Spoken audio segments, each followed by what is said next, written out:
quieran aprovechar el pedo para venir a recuperar sus territorios, mejor yo voy sobre de ellos, ¿no? Y de que nos hagan loncha aquí entre todos. Ya traían ganas de agarrarse a vergazos todos. En Europa había un ambiente.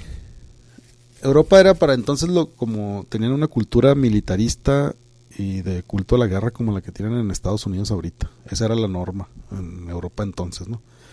Claro que las guerras eran diferentes. Para entonces,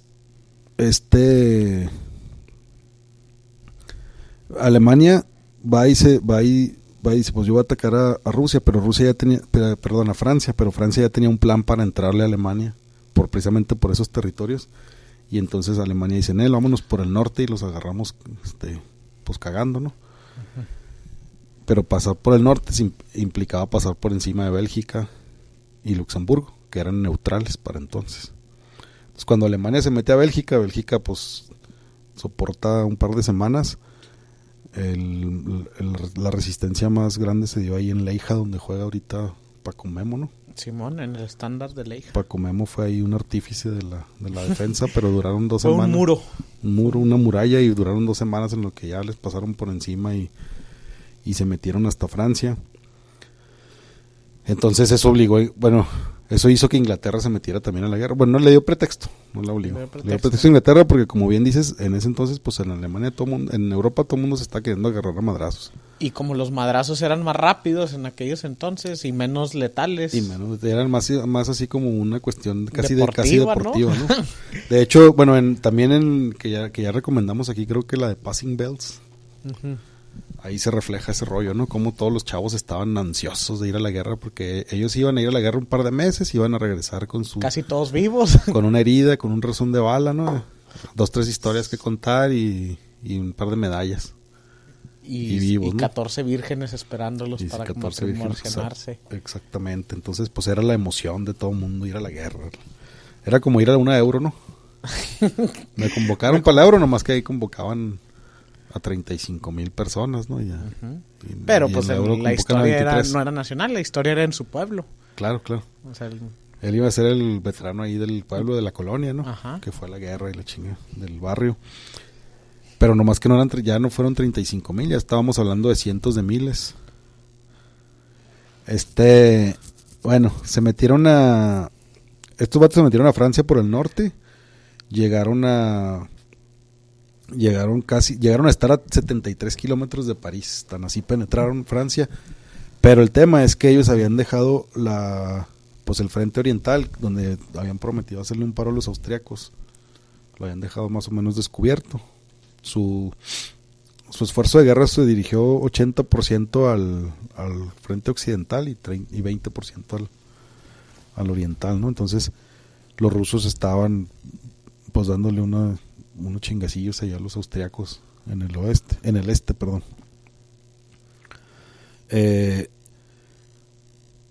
Entonces, Francia, o sea, así como Alemania había ocupado Francia por el norte, Francia había ocupado sus antiguos territorios por el sur. Y esto hizo obviamente que Bélgica, que había sido neutral, entrara a la guerra, ¿no? Entonces, pero pues no, que los ocuparon en 2 semanas, güey. Pues sí, pero que quedó gente viva, güey.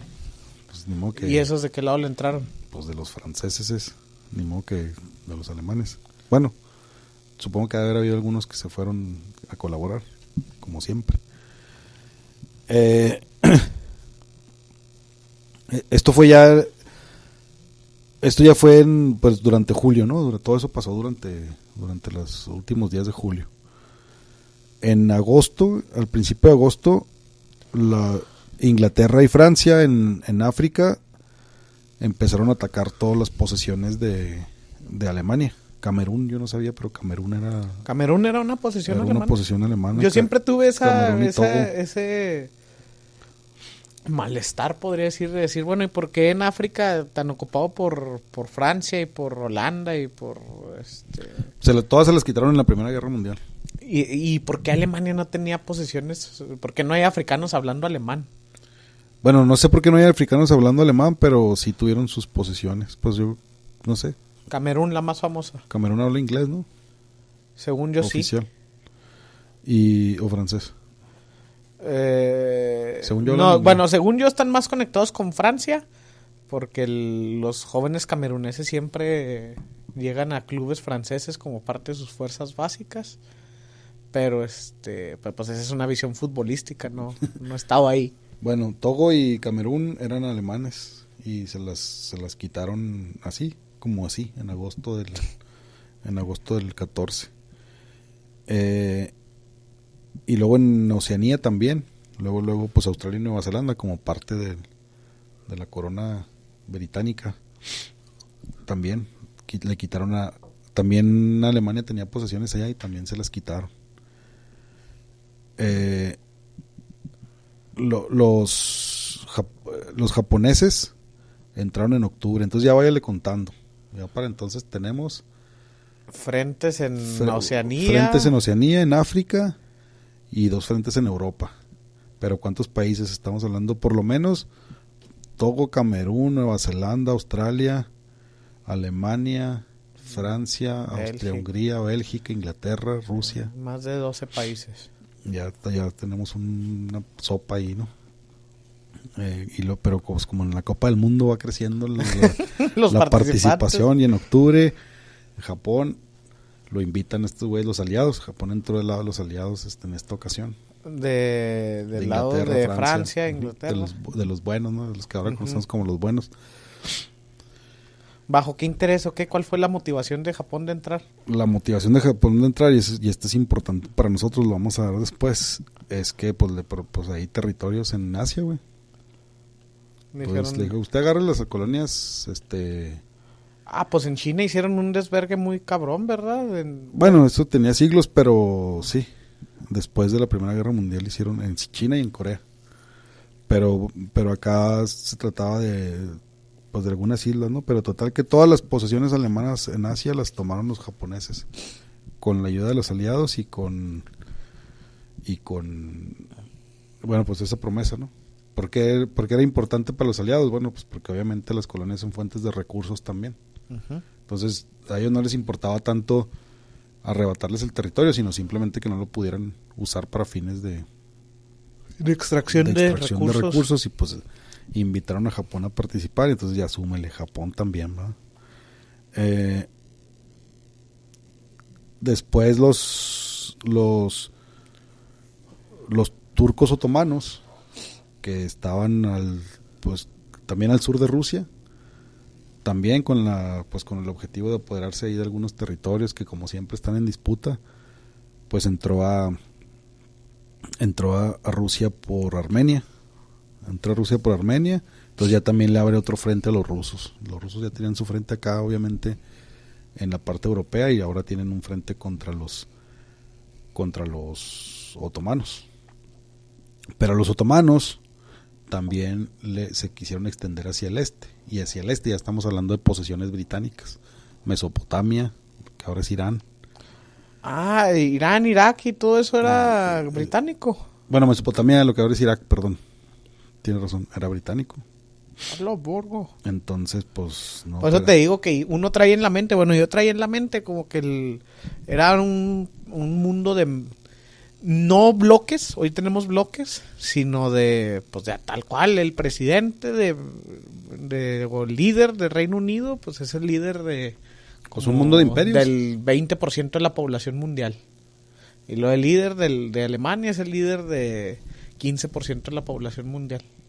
Un mundo de imperios. Que era la lógica hasta ese momento, porque hay gente que así como que, qué atrasados. Pues si uno ve la historia de atrás para adelante, pues sí le hace más sentido. Pues así era. Entonces, obviamente,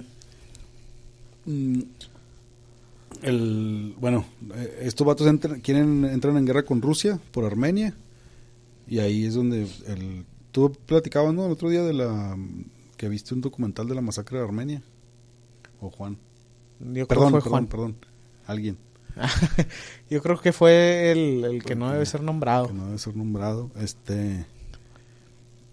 O sea que para esa altura ya tenemos a todo el puto mundo ya involucrado, ¿no?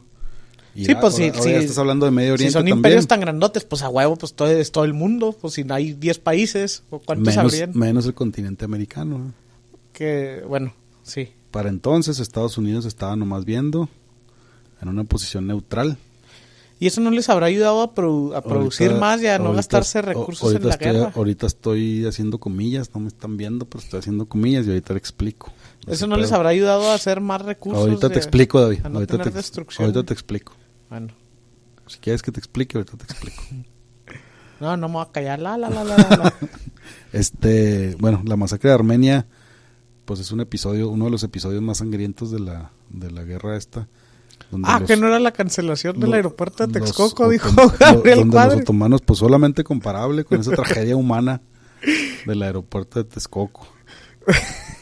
Yo creo que es lo único que se puede comparar en la historia con la masacre de 500,000 armenios.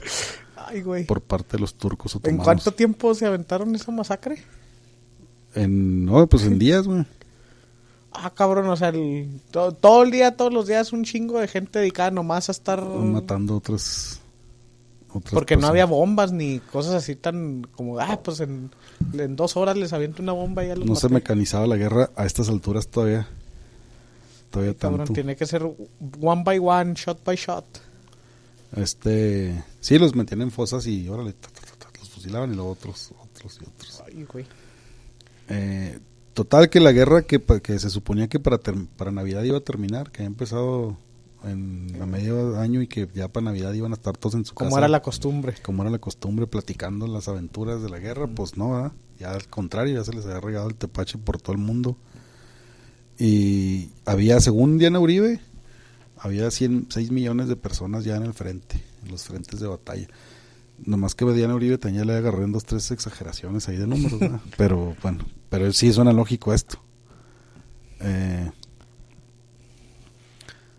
Cuando había 6 millones de personas y pues en diciembre de 1914 es cuando se da otro de los episodios icónicos de la Primera Guerra Mundial, la famosa tregua de Navidad. Cuando se avientan una cáscara de fútbol. Una cáscara de fútbol. Franceses y alemanes. Sí, en el frente occidental, dijimos ya que Alemania había penetrado en París, en Francia, al grado de llegar a menos de 100 kilómetros de París. Y, o sea, ni de aquí a Villahumada, güey. Villahumada es un pueblito donde aquí la raza va los domingos a comprar quesadillas. Yo no la costumbre es que si usted va a ir a cualquier no. lado por carretera, a huevo se para Chihuahua. Yo no había escuchado que la gente fuera. Hay raza que va los domingos a comer quesadillas. Bueno, es como ir de México a Cuernavaca, de la ciudad de...